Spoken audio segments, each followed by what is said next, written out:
Okay, yeah. Okay, Henry, so now I think we're all set. Can you maybe give a short introduction about yourself, and then yeah, we'll go from there. Sure. Yeah. Thanks so much for having me, first of all. These kinds of things are always super interesting, I think, for both sides. But yeah, I'm Henry. I'm a member of the security team here at Cursor. I was the first security hire, full-time security hire, about a year and a half ago. So, I've been doing a lot of work to build the program across all the verticals from, ProdSec, AppSec, infrastructure, corporate security, kind of all of it. But my specialty more lays on the product security side of things.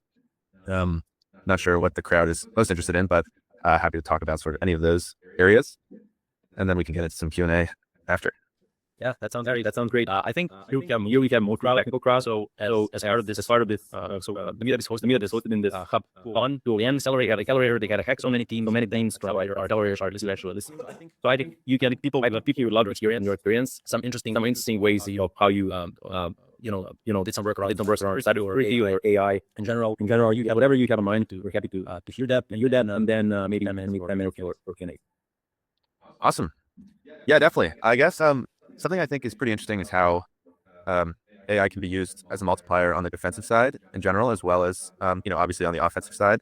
And what I sort of mean by this is there are all these allegedly new security problems that are coming up because of AI, but really they're not new. They're just happening way more at way higher volume and way higher scale. And some concrete examples of this are like AI slop getting into your code base or AI writing insecure code. It's not a new problem. Like, people have interns, they do the same thing. It just happens at a much higher volume. Another problem might be everyone wants to onboard some, tooling they wrote, even if they're not technical. That's just a new vendor review process. Maybe, your agents are generating 1 million logs and now your stock has to go through a ton more to the point where you can't scale manually anymore. These are all existing problems that need a new solution. And we've been taking the approach here at Cursor of trying to use AI to fix all of this because they're really just mass unstructured to structured data pipelines. So, AI stock is a great example. It's a really exciting space. There's a lot of cool companies and people working on it. Just the volume of logs that are being generated now, it's unthinkable to have a person actually going through. So we built out some systems internally to check through logs sort of randomly at intervals, as well as using the normal sort of signal and detection pipelines to then feed into agents that can expand what they're looking at using tool calling. Continuing on the DNR subject, detection and response, the response as well is being increasingly automated because as more of these signals are firing more and more often, just because the volume of stuff happening has increased. You want agents to be able to take the workload off of a human, especially for some things that are, more straightforward, like access requests or adding new vendors that have already been approved, or even just following up and enriching or alert more data about, the networking properties or whatever. So that's something we found has really freed up a ton of time for our team internally. And with the power of Cursor, it's not too difficult to build. Obviously, I think there's a lot of opportunity for professional solutions in the space as well. Continuing with this like AI automating manual tasks in security, another huge one we found is dependency updates. Like it's something that used to take a month of a team's time every year, going through all your third-party dependencies, saying, does this have a date? Does this have a CVE? And now, as soon as the CVE comes out, agent on it in Cursor, it can do breaking change, whatever, and the amount of time saving is massive. And I think there's probably opportunities for similar things for container security and base image security, but that is not something we've had a chance to explore yet ourselves. Yeah, similar sort of the whole thesis here. There's all these things that are existing problems. We used to have a manual bottleneck, and now we can expand that manual bottleneck with AI and let both sort of maximize while still retaining trust that things are working well.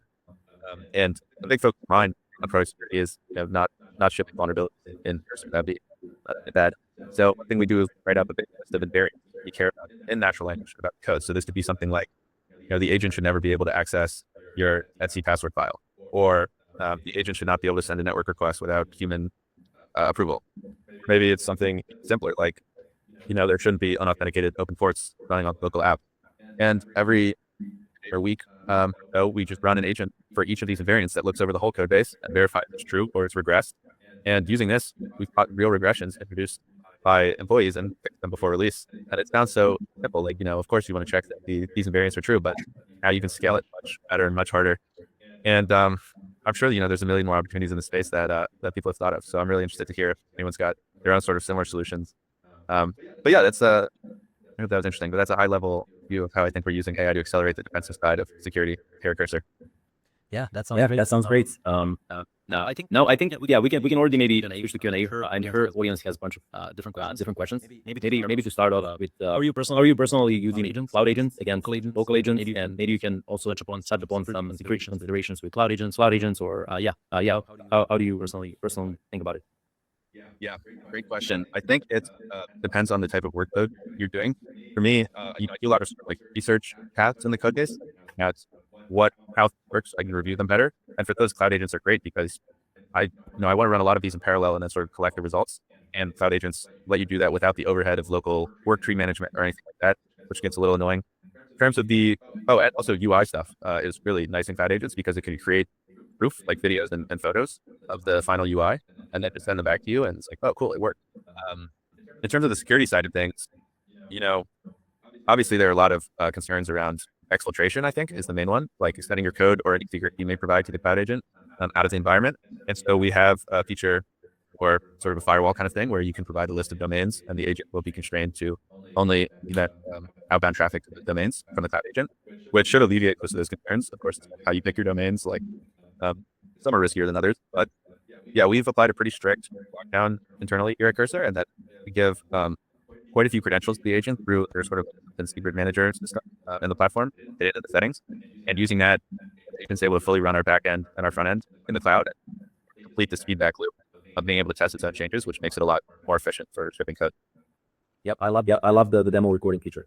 Yeah. Well, okay. So we have a question from Nick. Do we want to test it or should I read it? Okay. So are there any plans on having agents folder in a workspace? It's getting crowded on my UI. Got like giants in chat and hundreds of new every day. Any plans to allow Linux agents? That is so on. Okay. So is there any having plan on having like the folder workspace in workspace, or and the second part would be any plans allow us to rename cloud agent via API or let agents rename themselves? Yeah, I think these are both great ideas. I do not work on that product side of things, but I think they should do both. I'll let them know. Yeah, especially as the number of agents increases, like the organizational overhead scales a lot more. So these things will for sure be necessary. I just don't have any concrete timeline I can give you. And I guess I can do that as our investor. I'll just write that in. I got to save you some time. Okay, so the next one from Igor.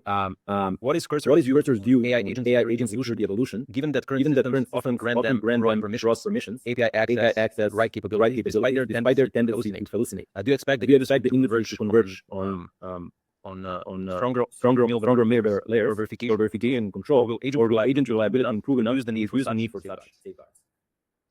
Yeah, this is the $1 million question, I think. I think it's a mix of both. Agents are getting better and their sort of safety training hallucination rate is going down, but it's not zero. It's never going to be zero. It's impossible. So you're always going to need these guardrails. And I think middleware or something like that is going to be the answer.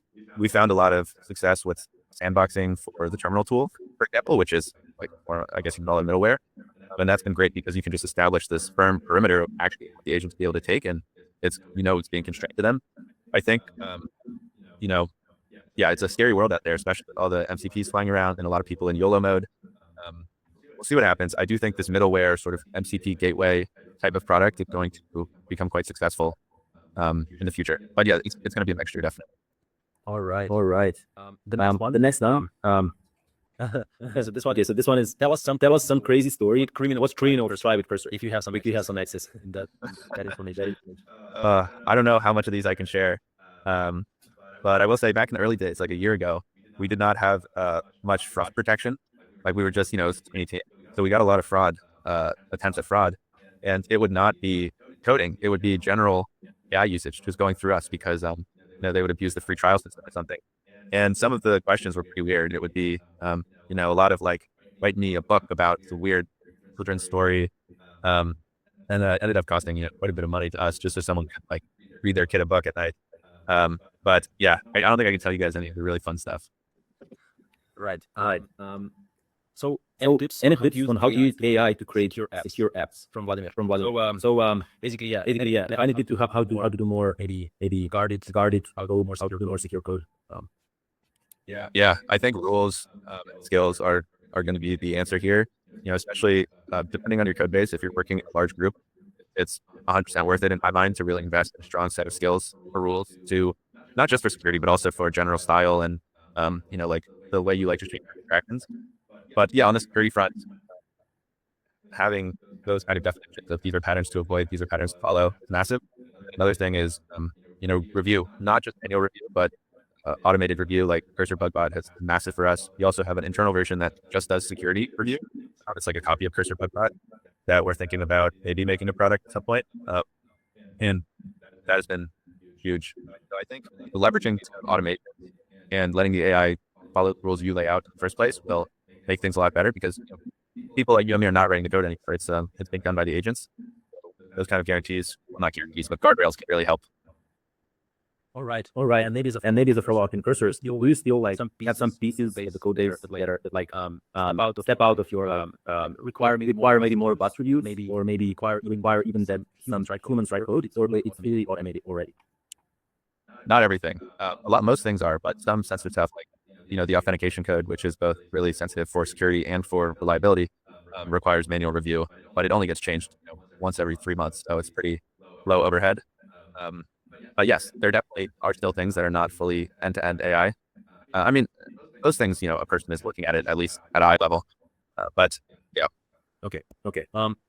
So this one, next one. Okay, this one we answered. Infrastructure.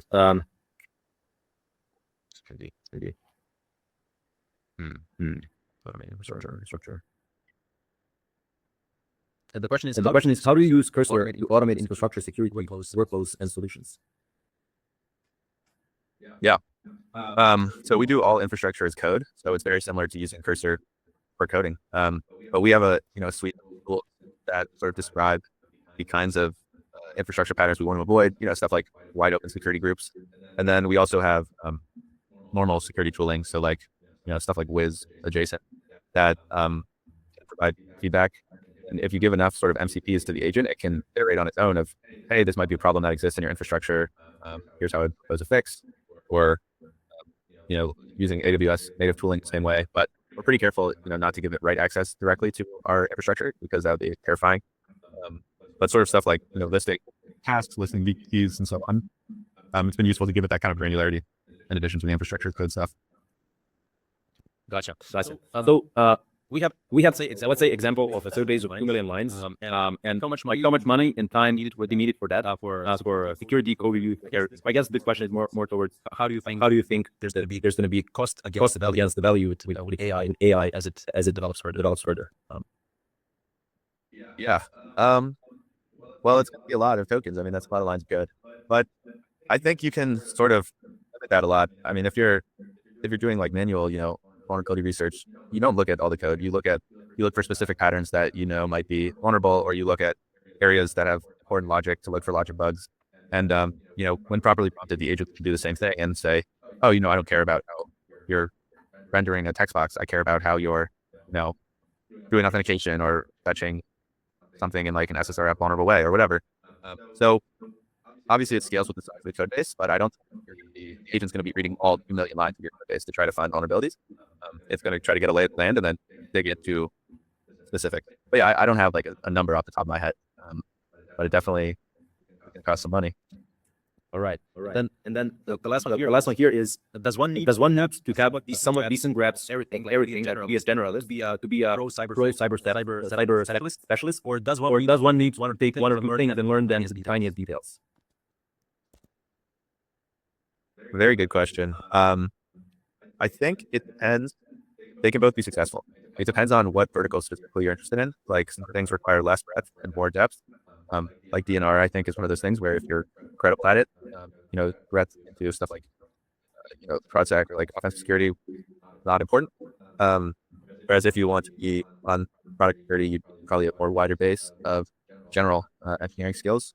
But I don't know, if you find the answer, let me know. I think as long as you find the thing you're very good at, apply that to your maximum capability, you'll be successful.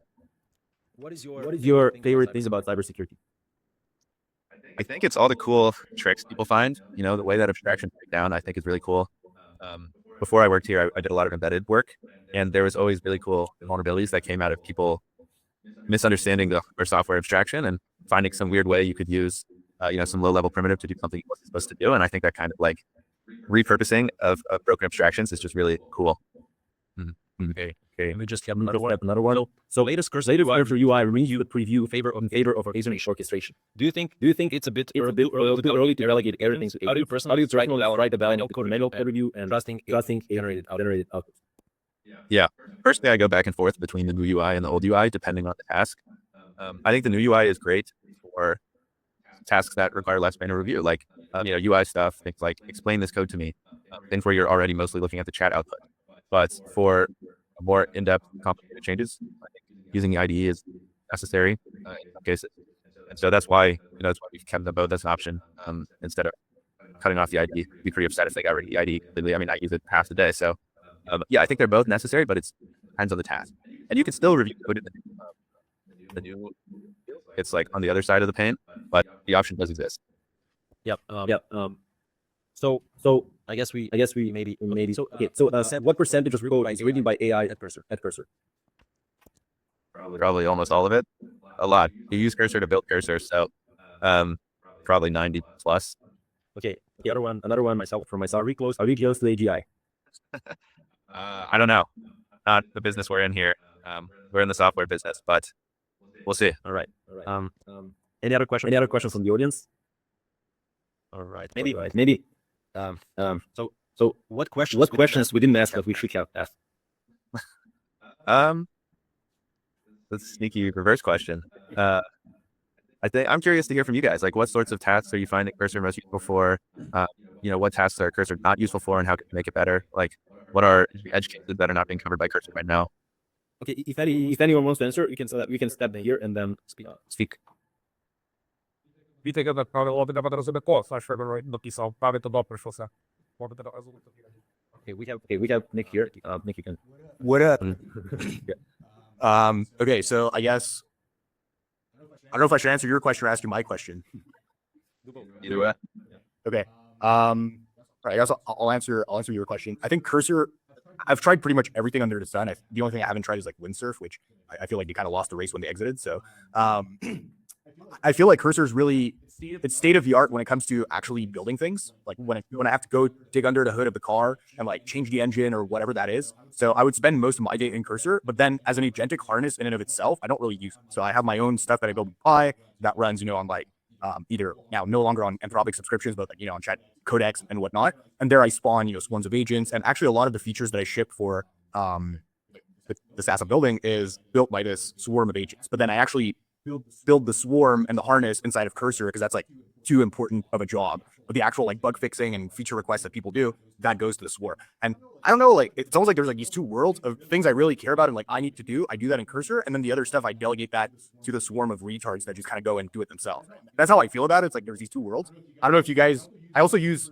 Cursor with linear, which is like a really cool thing, and I use that for like the higher leverage tasks. But that's not like a swarm mentality. It's still almost like using Cursor on the IDE. So and I have like a high capacity for experimentation, but I feel like for most people, it's getting really daunting, like which workflow to use, how to use it, et cetera, et cetera. So it would be cool to have like some kind of like, here are like the metas. This is what, I don't know. It's just, like pick your guild type of thing. Currently there's like way too much stuff out there. It's getting really confusing. I think that's like my answer to your question.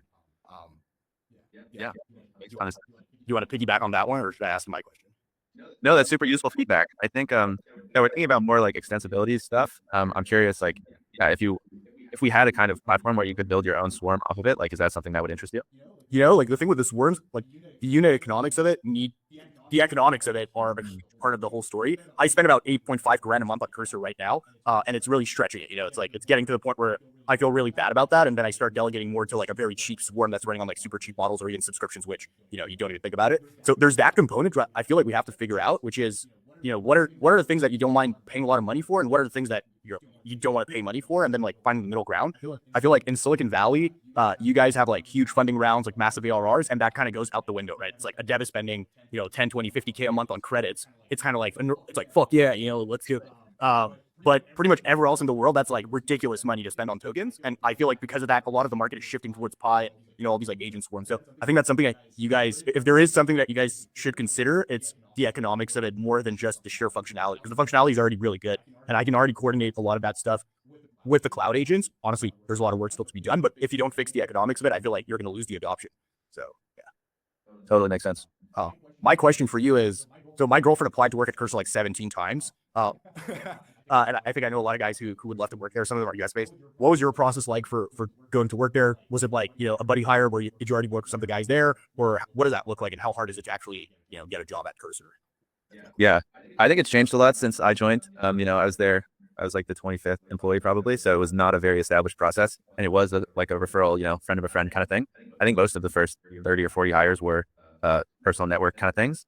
Just for the way these startups go. At this point, we have a pretty established system now, an army of recruiters. So you can inbound on the website. Also, recruiters might reach out to you. Depends what kind of role you're looking for. Like sales has a little more established process than engineering.